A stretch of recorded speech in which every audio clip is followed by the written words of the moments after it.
ହେଇଗଲା ତାପରେ ଭାଇ ରୋଜଗାର କଲେ ସୁଝିବନି। ହଉ ମୁଁ ତାହେଲେ ଦେଖିକି ତତେ ଜଣଉଛି। ହଉ ଯାହା ସେୟା କର ହେଲା। ଆଜ୍ଞା ବନ୍ଧୁ କାହିଁ କରୁଛୁ ଭାଇ ଅଛି ନେ ପଇସା ବ୍ୟବସ୍ଥା ହେଇଗଲା ନେଇକି ଆଡ଼ମିସନ୍ କର।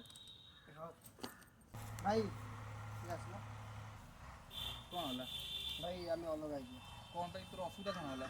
ନାଇଁ ଭାଇ ଅସୁବିଧା କ'ଣ, ସେ ସ୍ତ୍ରୀ ସାଙ୍ଗରେ ରହିପାରୁନାହିଁ ହେଲା, ତାର ଅସୁବିଧା ହେଉଛି ତ ସେ ଚାହୁଁନି କି ଆମେ ଭାଇ ଭିତରେ ଖେଳିବା ଅଛି, ତ ଆମେ ଅଲଗା ହେଇଯିବା। ଯେତିକି ଆମର ଜାଗା ବାଡ଼ି ଅଛି ସବୁ ଭାଗ କରିଦିଅ ହେଲା। ଏଇ ଶୁଣ କାଲି ତ ଭାଇ ମୋର ଦେଖା ହେଇଥିଲା, ତୁ ଭାଇକୁ କ'ଣ କହିଛୁ ଭିନ୍ନ ହେବା ପାଇଁ ଜମି ବାଡ଼ି ବାଣ୍ଟି ଦେଉ। ଜାଣିଛୁ ସେ ତୋ ପାଇଁ କ'ଣ କରୁଛି? କ'ଣ କରୁଛି ସେ?